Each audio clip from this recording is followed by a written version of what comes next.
पहला पत्रस उसका 5 का 7। पहला पत्रस कोई बहन हमारे पढ़े 5 का 7। अपनी सारी चिंता उसी पर डाल दो, उसको तुम्हारा ध्यान है। प्रभु अपने वचन के पढ़े उसमें बड़ी आशीष दे। जब पत्रस अपनी पत्री में ये पद लिख रहा है कि अपनी सारी चिंता उसी पर डाल दो, उसे तुम्हारा ध्यान है। ये वही पत्रस है जो प्रभु यीशु मसीह के संग संग रहा। प्रभु यीशु मसीह ने याईर की मृत बेटी को चंगाई दी, कैसे मृत लाजर को जिंदा किया, कैसे 12 वर्ष की उस स्त्री को चंगाई दी, कैसे 38 साल के व्यक्ति को चंगाई दी। तमाम बातें पत्रस के सम्मुख हुई, पत्रस ने देखी। इसीलिए पत्रस कह रहा है कि अपनी चिंता उस पर डाल दो क्योंकि मुझे तुम्हारा ध्यान है। पत्रस जानता था कि आसमान के नीचे और जमीन के ऊपर कोई दूसरा नाम ही नहीं है जो सामर्थी नाम हो, जो हमसे हमारी चिंताओं को दूर कर सके, हमसे हमारी परेशानियों को दूर कर सके।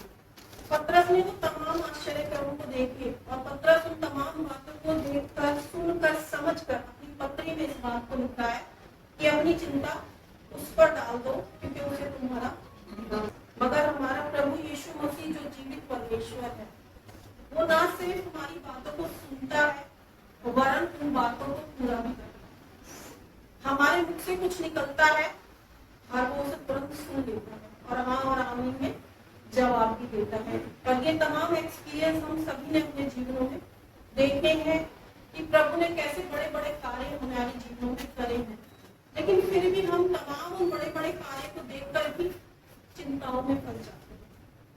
क्या हमारा विश्वास इतना कमजोर है कि जरा सी चिंता, जरा सी परेशानी, जरा सी उलझने, जरा सी विपत्तियां हमें प्रभु के उस अगापी प्रेम से दूर कर सकती हैं? प्रभु ने हमारे लिए क्या कुछ नहीं करा। अगर हम अपने व्यक्तिगत जीवन में देखें तो परमेश्वर ने इतने बड़े बड़े काम हमारे जीवन में कर दिए हैं कि अगर हम उसका बयां करें तो शायद जिंदगी कम पड़ जाएगी, लेकिन प्रभु के उपकार उन बड़ी वाचाओं के रूप में हमारे जीवन में विद्यमान रहेगी।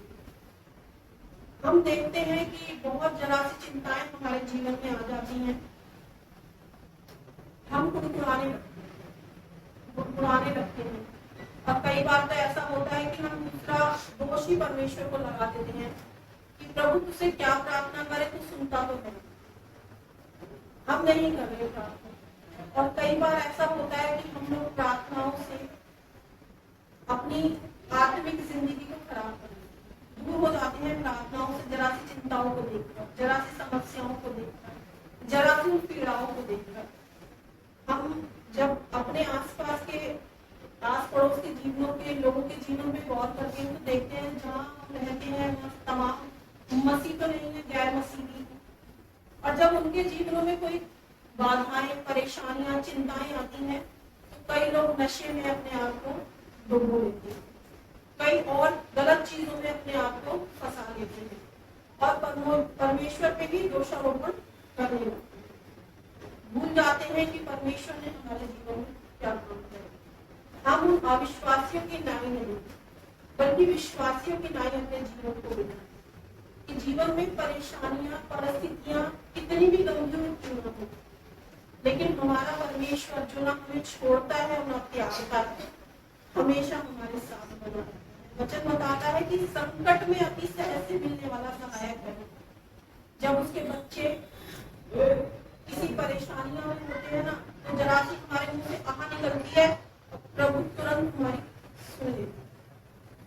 हम जरा सा सोचते हैं कि प्रभु ये कैसे हो गया और परमेश्वर तुरंत हमारे जीवन में वो काम करता है। ऐसा नहीं कि परमेश्वर ने हमें छोड़ दिया। जब पत्रस इस पत्री को लिख रहे हैं तो पत्रस के जीवन में भी बहुत सी समस्याएं हैं, बहुत सी दिक्कतें हैं, ऐसी उलझने हैं जो परमेश्वर के लिए उसे दुखी भी कर रही है, लेकिन पत्रस फिर भी उन तमाम चिंताओं को हटाकर कहते हैं कि अपनी सारी चिंता प्रभु पे डाल दो क्योंकि उसे तुम्हारा ध्यान है। वचन बताता है कि जन्म देने वाली माता तुम्हें छोड़ सकती है लेकिन मैं तुम्हें नहीं छोड़ूंगी। फिलिपियों 4 का 6 और 7 को ध्यान कर दे हमारे लिए। फिलिपियों 4 उसका 6 का 7।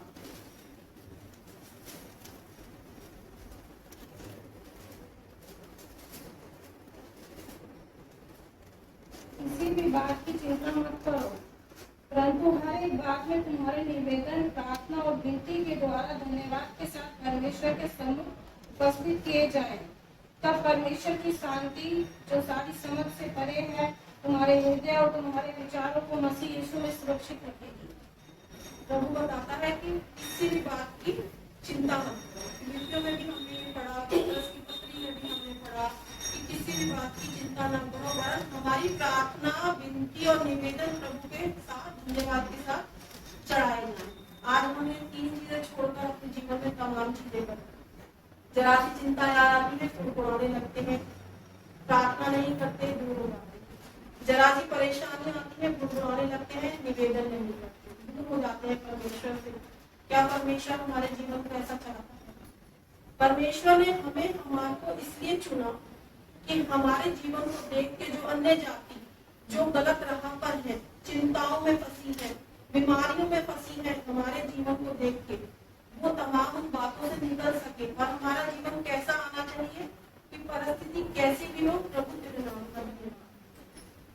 परिस्थिति चाहे कितनी भी विषम क्यों ना हो, लेकिन हमारा परमेश्वर जो हमारे संग संग बना रहता है, उन तमाम चिंताओं से, उन तमाम परेशानियों से हमें निकालता है। कई बार हम सोचते हैं कि परमेश्वर तेरे वचन भी हमारे जीवन में काट नहीं कर, वचन में लिखा तो है लेकिन हमारे जीवन में वो पूरा नहीं होता।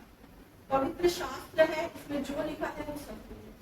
अगर पतरस अपनी पत्री में लिखते हैं कि अपनी चिंता मुझे डाल दो, मुझे तुम्हारा ध्यान है, तो इसका मतलब कह रहे हैं कि ध्यान है प्रभु को। परिस्थितियां चाहे कितनी भी बिगड़ जाए, लेकिन परमेश्वर हमें नहीं छोड़ेगा। ऐसे ही हम बाइबल में बहुत से कैरेक्टर को देख सकते हैं जिनके जीवन में इतनी विपरीत परिस्थितियां, इतनी चिंताएं आ गई कि लगा कि अगले पल, अगले क्षण क्या होगा। अय्यूब के जीवन को देखिए, क्या उसके जीवन में चिंताएं थी?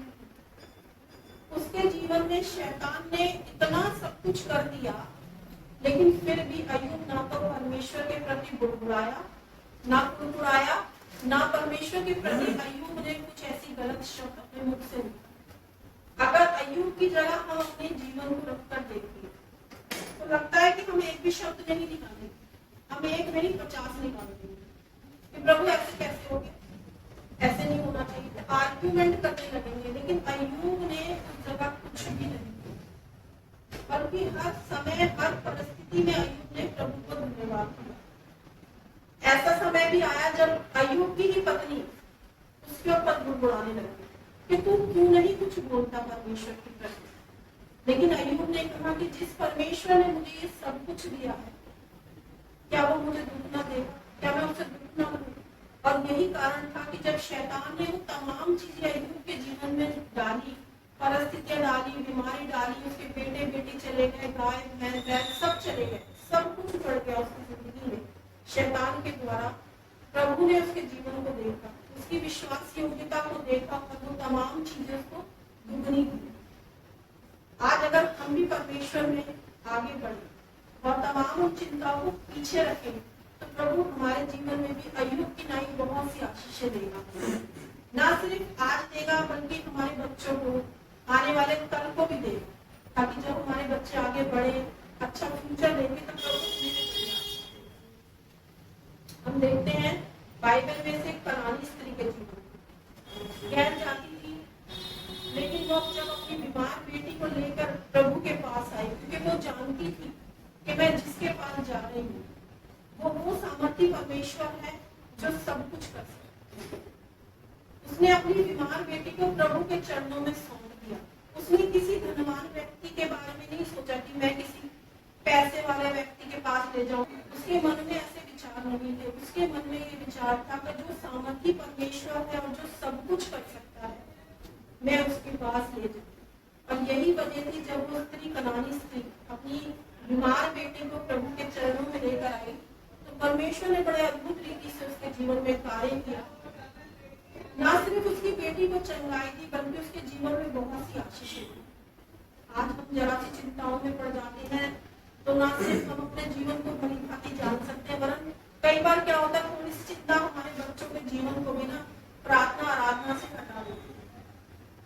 बच्चे, हम कितना एफर्ट दिखाते हैं बच्चों के लिए कि अगर हमारे बच्चे जरा सी चिंताओं में हैं, क्या वो बाइबल पढ़ रहे हैं, क्या बच्चे चिंताओं में होकर भी परमेश्वर के भवन में जा रहे हैं?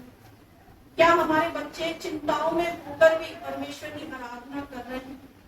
ये तमाम बातें हमें देखनी है, क्योंकि हमारे पास परमेश्वर का पवित्र वचन है जो हमें सिखाता है, जो हमें समझाता है और अपनी बातें वो खोलकर हमारे सम्मुख रख देता है कि हमें हमारे जीवन को कैसे बिताना है। वो चाहती सामरी स्त्री, कनानी स्त्री नहीं जाती परमेश्वर के पास, लेकिन वो गई क्योंकि उसको विश्वास था कि जो भी चंगाई देगा, जो भी चिंताओं से दूर करेगा, वो कोई और नहीं, हमारा जीवित परमेश्वर है। आज हमारा विश्वास भी उस स्त्री की तरह होना चाहिए कि दुनिया के चाहे लोग शराब में डूब जाए, चिंताओं में, दुनिया के चाहे लोग गलत बातों में, व्यभिचार में डूब जाए, चिंताओं में, लेकिन जो हम जीवित परमेश्वर को जानने और मानने वाली स्त्रियां हैं, पुरुष हैं, परिवार है, हमारा मसीह समाज, हमें किसी के पास नहीं जाना, हमें हमारे जीवित परमेश्वर के पास जाना। हन्ना के जीवन को देखते हैं। सबसे बड़ी चिंता तो बेचारी हन्ना के जीवन में ही थी कि इतने समय तक निसंतान रही, रोती थी, गिड़गिड़ाती थी प्रभु के आगे, और क्या उसका दुख नहीं था, उसे चिंता नहीं थी, वो भी चाहती थी वो अन्य जातियों की तरह अपने जीवन को अविश्वासियों की नाई बिता सकती। जब परमेश्वर ने उसकी सुधि ली तो हम सब जानते हैं कि हन्ना को बहुत प्यारी आशीष सैमुअल नबी के द्वारा प्राप्त हुई। हन्ना भी चाहती तो वो भी अविश्वासियों की नाई पीछे हो जाए। आज अगर हम अपने जीवन को देखें तो हमारे जीवन में भी बहुत सी परेशानियां, बहुत सी समस्याएं हैं जो शायद हम किसी को बता भी नहीं सकते। कई बार परमेश्वर के आगे बहुत होती है दिल, कई बार ऐसा होता है कि अगर हम किसी को बताएंगे तो शायद कोई सुनेगा और कोई किसी घटना होगा, लेकिन हमारा परमेश्वर जो मन को जांचने वाला परमेश्वर है, हम उसके सम्मुख सब कुछ नहीं सकते, क्योंकि वो हमारा ऐसा परमेश्वर है जो सुनकर किसी को नहीं सकता। तो आज अगर हम कोई समस्या, कोई ऐसी परेशानी, कोई ऐसी दिक्कतें, कोई चिंताएं जो हमारे मन में चल रही और जो हम परमेश्वर के भवन में लेकर भी आए, तो प्रभु के भवन में यही छोड़कर जाए, क्योंकि प्रभु वो तमाम चिंताओं को हमारे जीवन से दूर करेगा और उन चिंताओं के बदले हमारे जीवन में अनेकों अनेक आशीष देगा। हम उन चिंताओं के जरिए अपने आत्मिक जीवन को खराब न करें, प्रार्थनाओं से दूर न हो, संगतियों से दूर न हो, बल्कि जब तक हमें जहां जहां मौका मिले भरसक प्रयास करें कि हम और ज्यादा महिलाएं जो एक अपने परिवार के लिए कहते हैं ना, कि मैंने पिछली बार बताया था कि रीढ़ की हड्डी है, कि अगर रीढ़ की हड्डी खराब तो पूरा परिवार, तो बच्चों के ऊपर गुस्सा करेगा वो कलेश, और उस कलेश का फायदा, उस चिंताओं का फायदा शैतान उठाता है।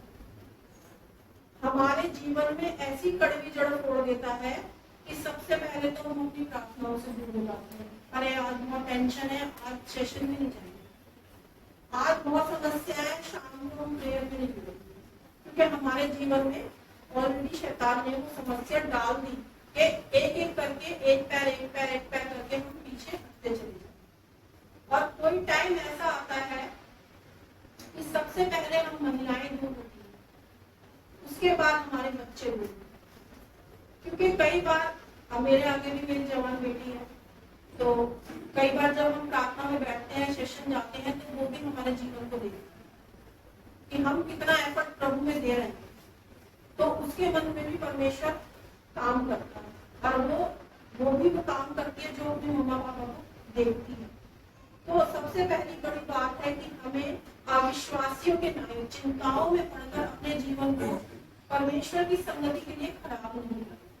चिंताएं कितनी भी आए, परेशानियां कितनी भी आए, जब प्रभु यीशु मसीह का नाम लिया है तो सिर्फ आगे बढ़ना, पीछे नहीं। तो प्रभु इस वचन के द्वारा हम सबको बड़ी आशीष दे